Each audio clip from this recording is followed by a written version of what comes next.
right. Welcome to another night's program, Youth Resilience and Empowerment on Best 100 FM. Your host, Royton Mclaren. And with me as usual, Miss Betty Blow. Since I'm on time this week. I couldn't miss it this week. I'm sorry. Well, you know, I was so late 1 and 2 times, so but I understand. I'm happy. All right, today, today was sports day at school. Are you serious? That's why you're dressed like that. Yeah. Okay. Somebody dressed down. Yeah. Did you run? Teachers race. How was the Miss Friday? They wanted me, but guess what happened? You too fast with a few. No, whenever they want to come last, I'm going to tell you something. Resilience. To be honest, when we see the mail there, when we say Jesus Christ, we don't really know when I come second last, so we know some would come. Listen, you never can do. My students would say to me, Miss, no matter, you come last, they say, we love your ear. We say, we're not going to take the embarrassment to. Another teacher there, he's just healthy and body, So I said to him that I would love you to run, because we know that you run. You now come last. Oh, what is that? You know them run, but you're not going to beat me, So you say, Mr. McCarthy, you're kidding, but you go around, so I'm not bother with it, But it was good. The children enjoy themselves, How did your house do? No, I don't have a house in ours. Oh, yeah, because you're position. Yeah, based on my position. I'm sorry, no, how did Blue House to them? Let me ask Blue House or Blue House. Blue House did well, but think like them to come last. Blue House was entered the competition at 5th place. And you don't know my resilience. Resilience.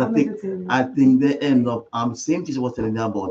He said, Mr. McLaren, let me tell you something. I think they end up about 3rd place, if I'm not mistaken. I'm just serious, from 5th to 3rd, 2 places from 2. Yeah, I know I left there. He was on 4th, and I got a lot of races the relays. I said them all that tea for you. I say Blue House won. I say all of the schools I want there Blue House win.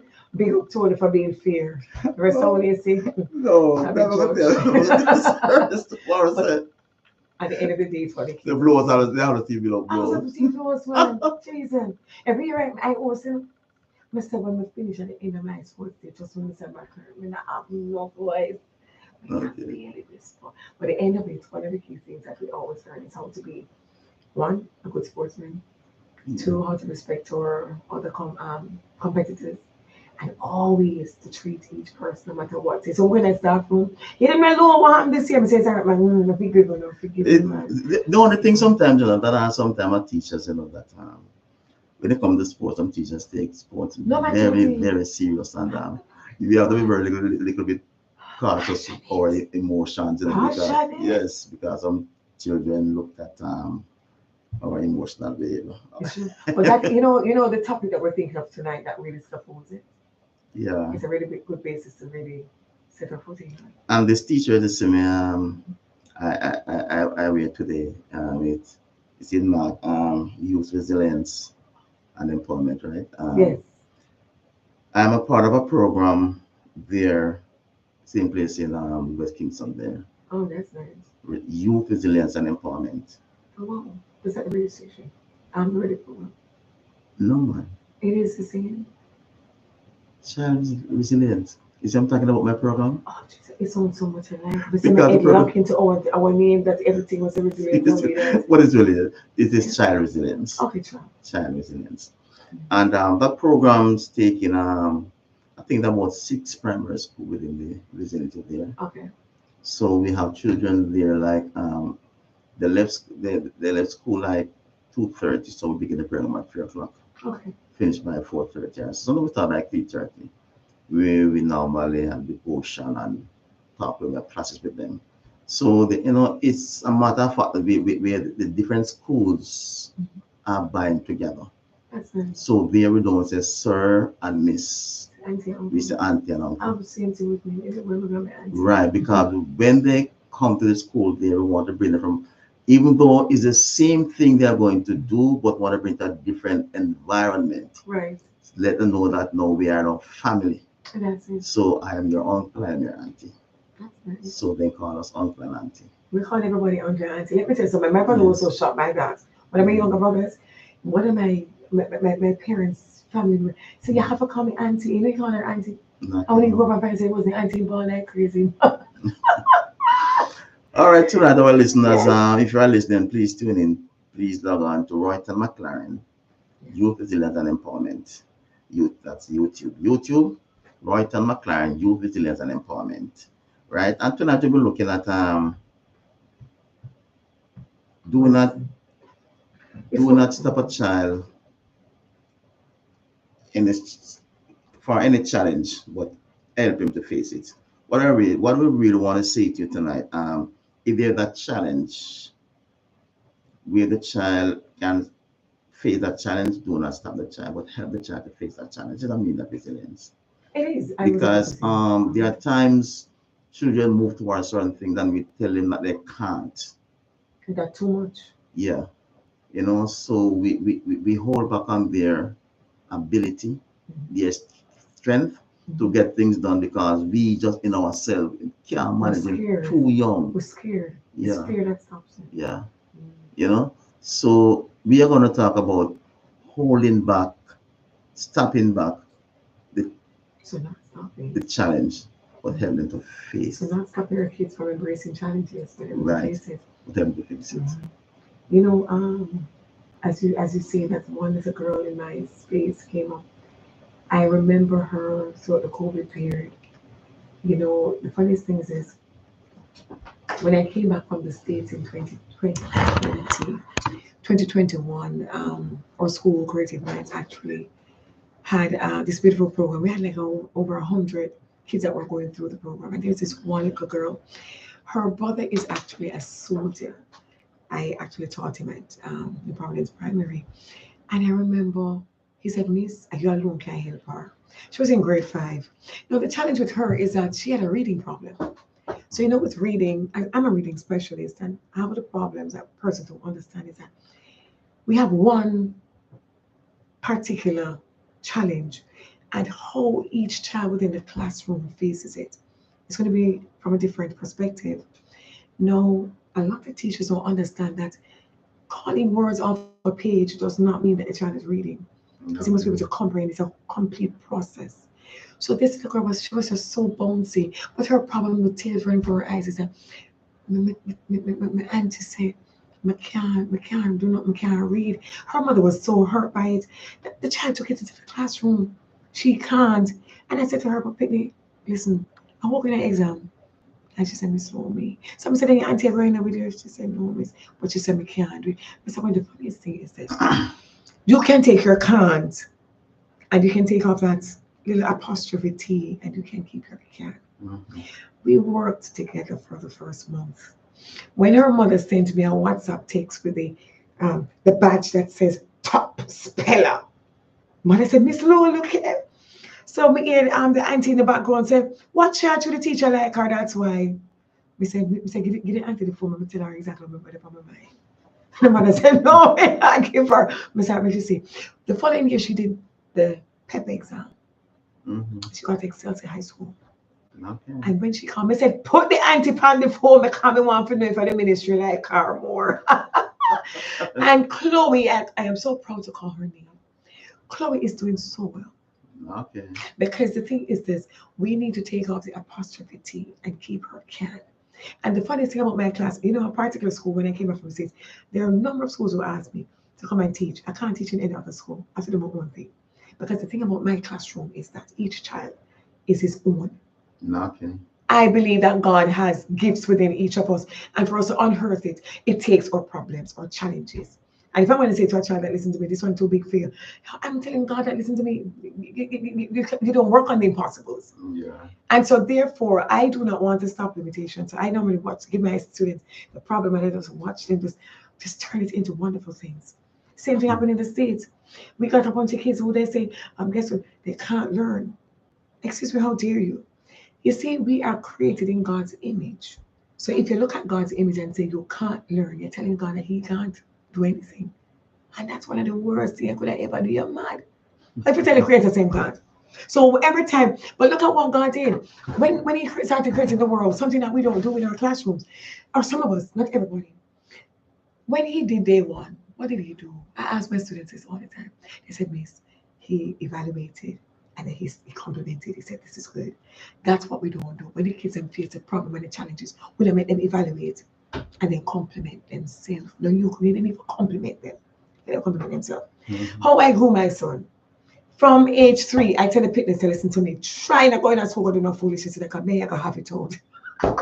Mr. Mark, the first time he came home with his report, it was a long sheet of paper. You know them full scam. And Mr. Pure Ease. Mr. Pitney, you're mad.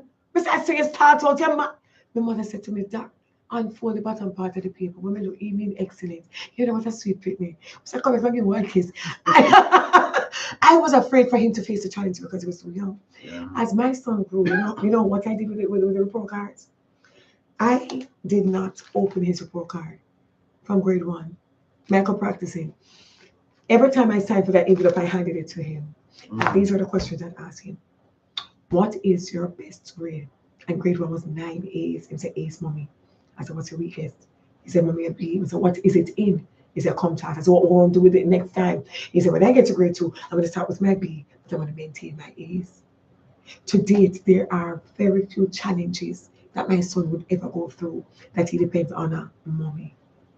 And I realized it's because I allowed him to knock him head. Mm-hmm. He went through this massive thing at St. George's College because that's where he went for 5 years. He was ridiculed. And guess what happened? He smiled. He faced the challenges. You know what my girlfriend said? Roman Darty, pull him. Send him on at school. And Mr. Mark, I would never do it. I would never move him. I said he's going to stay there and he's going to overcome. By the time he got to 3rd form, he picked up his first 3 awards. And I said, Mr. Mark, because I know the problem I'm going through. I said, I wear one lovely pink outfit with gold. You know, wear gold during the day, people. You wear gold at night. But I have to cut the picnic. By the time he got to 4th form, guess what happened? Picked up another 3, so he got 6 awards under his belt. At the end of it, they did not let him graduate. His average was higher. And I didn't stop him. I said to him, so listen to me. You are going to take all your experiences. You're going to pack it into a nutshell. And guess what? You're going to give the entire world who you were created to be. He said, I'm coming back and go to Artist. You want to see me. You know the funniest thing, Mr. Mark, while he was overseas, you know what was his top subject? Psychology. Okay. A plus. You deal with resilience and tell me about it. So the things that we go through, they are important. The thing is, when my son was in school, and he was about to take his exam, a lot of people said them challenge them. Yeah, you know what I told him? If you pass, I give you $1,000. You serious? That's what I told him. Tell my won't say not give me money. I told him that. Okay. I think he went for 5 and he passed 4. To God be the glory.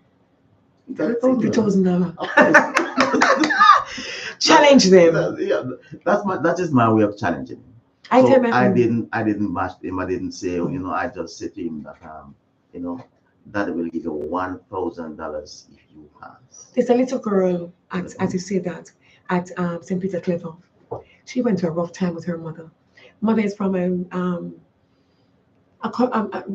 family background where they don't always have success. I think success don't come the way me get used to it. And so she took it on her daughter.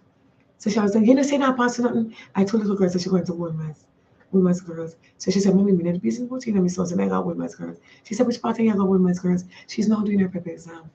And the grades were between the 50s. And when the mother said she shoot up at 80s and 90s, what are we going to do? She said, Mommy, tell us a woman's going going on. I mean, not stop. So she said to her, you think you're going to make it? She said, Mommy, you ask me if you think. She said, Mommy, you know what happened to you? You always think negative. And that is a problem. Once they get the challenge. We are up on a break. So we are going to take a short break and we'll be right back. Take a short break. $1,000. Best 100 FM brings you youth resilience and empowerment with Royton Mclaren each and every Tuesday night at 7 p.m. till 7:30 p.m. A program that can enhance the family, stabilizing youth behavior and be empowering. So tune in to Best 100 FM each and every Tuesday night where negative behaviors and attitude can be changed.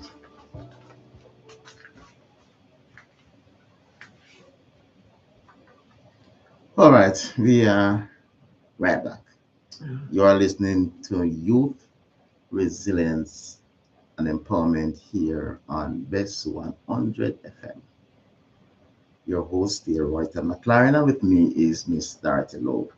And we are talking about tonight holding back students from, challenges, help them to face it. Because there are times, really there are times in life, listeners, that we have their children, whether in school, whether in church, whether in the home, that they do have potential, they have ability to do things, but we in ourselves feel that they are too small, they cannot do it, and because probably in our age we didn't do it at that time, right?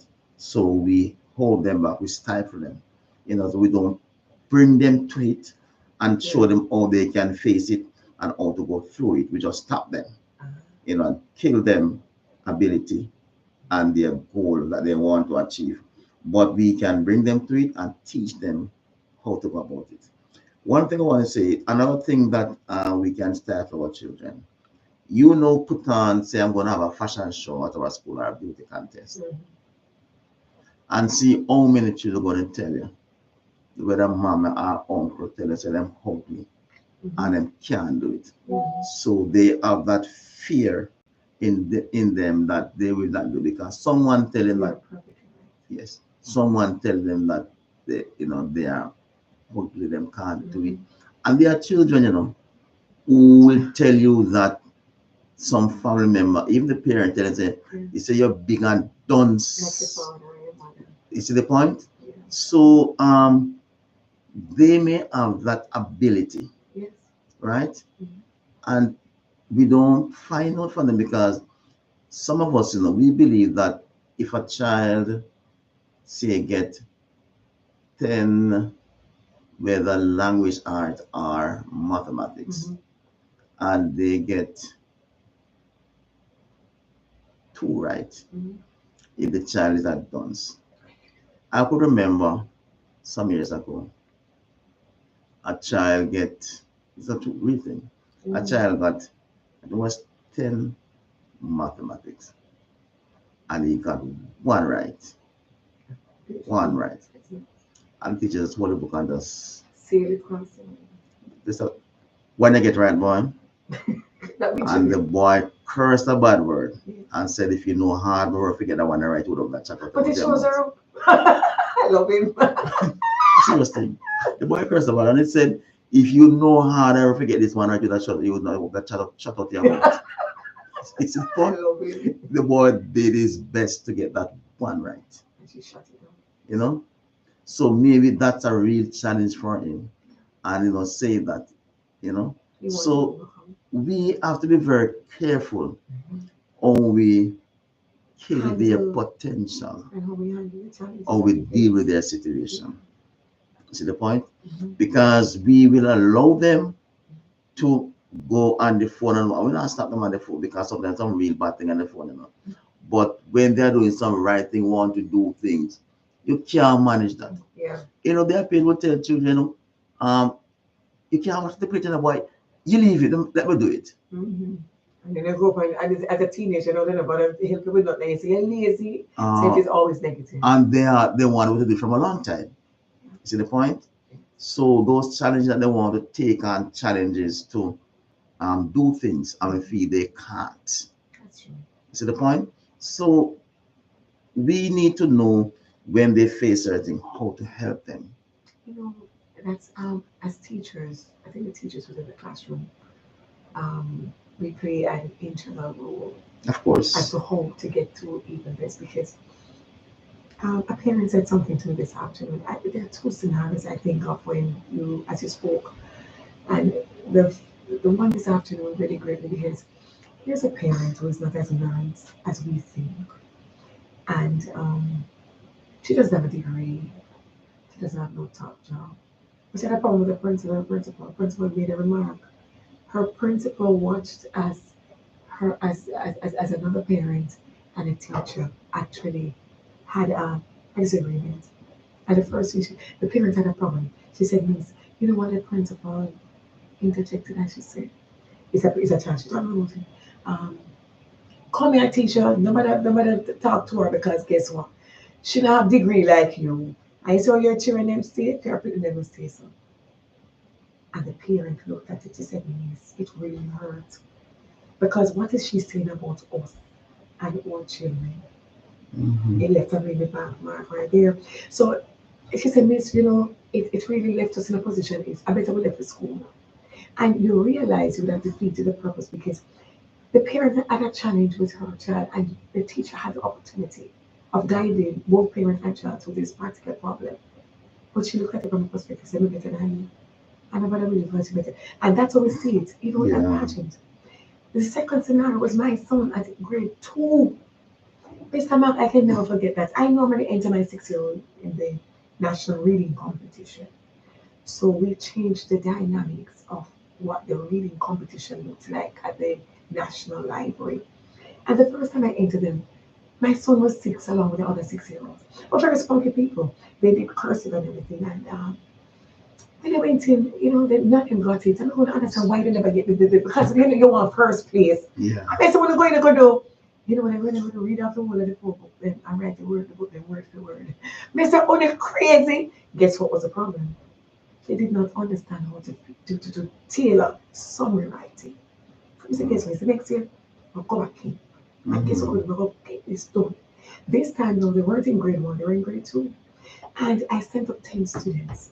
My son was always the one to be reckoned with, because guess what? In a study, in a do nothing but he ever get high grades. So one little girl walked up and said, Miss Lonely, how beat him. Miss Watch me, how mash him up. Miss said, mash him up. Take him down, girl. Miss said, nobody look for Miss Lowe's son. And she went in, and let me tell you something. My son was never allowed to call me mommy. That's cool. That's cool. He had to call me Miss Lowe. So he was out of that circle, it was mommy. And nobody knew that he was in the competition. So when I went there, by the time the name of the lady was Miss Midnight, she was responsible for the library. And she said, Miss, so come here. He said, oh boy, I had potential. I can't remember my name. And she started go through the papers and she said, Miss, the way the boy writes well, he had the judges on the edge of his seat. She said, Miss, the picnic start dropped off at the second paragraph. I said, who that know? It's when she pulled up the paper and she said, Joel Simpson. You say you're lying. Tears flowed from my eyes. You know why? The grade 2 teacher beat him for 4 days out of 5 days. So the picnic can't learn, I picnic can't do nothing. Then boy, Mr. Torres said, Miss, what you mean? She said, Miss, no, he was the best writer in the entire group for the whole parish. So I said, they want picnic stop at paragraph 2 so he never finished the competition. When I said to him, son, why did you stop? He said, Mommy, all I heard in my ears was a teacher. My grade 2 teacher said, he said, I can't, I'm in a word it. They say to the next time you go to a competition, Mr. Remember you're worth it. And nobody listen to her in your head. Mr. How could you? You know that they created an 11th position on the podium for him. There was 10 winners. And they created an extra spot because they said they don't know what he would have done if he was in a better circumstances. And it goes back to the topic that we're talking about. What we can't do what ifs, and the woulda coulda. Not with our kids. When they come to a problem, teach them how to face it. And teach them how to meet. That is it. Me make him, Mr. Mark, I make him face in drop in bumpy head. I've slapped my son 3 times in his life with a point, a little ruler in his hands. I've never strapped him. I don't believe in prayer. But when I did, I made sure with every single situation I asked him, what else would he have done better? Tell me. And therefore he's able to, right now, I watch him doing trading across the world. He's not afraid of nobody, he play a chess with nobody. As long as they come up on the computer screen and play chess with you. And he mash you. I watched him 0 again. And that's because every challenge, Mr. Mark, he decided to take it out. Business. Win or lose. And another thing that, yeah, great. And I hope, wish him. Yes, man. Yes. One of the things that Thank you. we need to look at, right, is let's look at the school is very good. Yes. And we know that the school there is really way. Yeah, this is what I wanted to say. I was trying to remember what I had something in my thought while I was talking. I'm a scout leader, right? I wasn't there, but I could remember there's commissioner was saying that there was a little boy sometime. I know scout take the boy then to camp. Right. And the little boy, he was about, he's at 2 or 3 years. No man, am I wrong? About 7 8 because we don't have It's sports close to young, right? on the 7 8. So about 7 8 year old, Okay. right? Between grade 3 and grade 4. And that little boy, the mother said they don't want to send him to the camp because that little boy, he can't time shoes and he can't brush it because, And so the commissioner said, just leave him to us. And, that, yeah, that is a beat, that you don't know what to do because my boy can't do such thing. I said, Yeah. leave him to us. Boy, go to camp. And that boy left camp. Uh, And time shoes lace, uh, brushing teeth uh, himself because he was taught, oh, to do all these things at camp as a young Cub Scout. I just imagine if you had stayed home, you would have still been at That's that the same point. space, You see the same point? Because confidence get lifted now. we have this team locked as if they cannot manage. See the point? And when they reach certain age, them just say, nah, but I It think is you were the true. early one, them Yeah. lazy, And it's them not doing a thing. And then we see one curse them big and lazy. And see you big and fat. And you keep them, you feed them, You feed that child. No, but sometimes it's in their genes, and the prophet can't do no better because you were the one that. And I keep saying to persons, God has never made a mistake with a human being, and so therefore the Bible says He went in our mother's womb and He used His hands to create every human being. How can that be a mistake? It doesn't even matter the circumstances under which you were actually birthed, because if He created you with His hands, He has a purpose. So the thing about it is this: who are we to say you can't? You can't. Because my thing in my classroom every morning, my students have to repeat it. I can do all things through Christ who strengthens me. I don't care where your mother is. I don't care if father just did this morning. I don't business. You can do all things through Christ. And the thing about it is this: that tells you that because God is limitless, I don't have to depend on my mother and my father. I can always depend on Him to really put that in place. And that is what takes a lot of our kids and even ourselves to our problems. All right, so time's running so fast when it's just from the beginning. When you're having fun. My listeners, thank you so much for listening. And even if you're listening, you can tell someone you can always go back on Royton Mclaren, Youth Resilience and Empowerment. And of course on YouTube, and you will see all that happens here. Yes, right. Leave a comment and subscribe. Thank you very much for listening, and I hope you do learn something. And if you feel as if the child cannot manage, I hope this evening you will teach the child how to go to things positive. All right. God bless you. Same place, and hopefully next week. Blessings. I can do all things through Christ who strengthens me. Wonderful. Blessings. Have you seen this?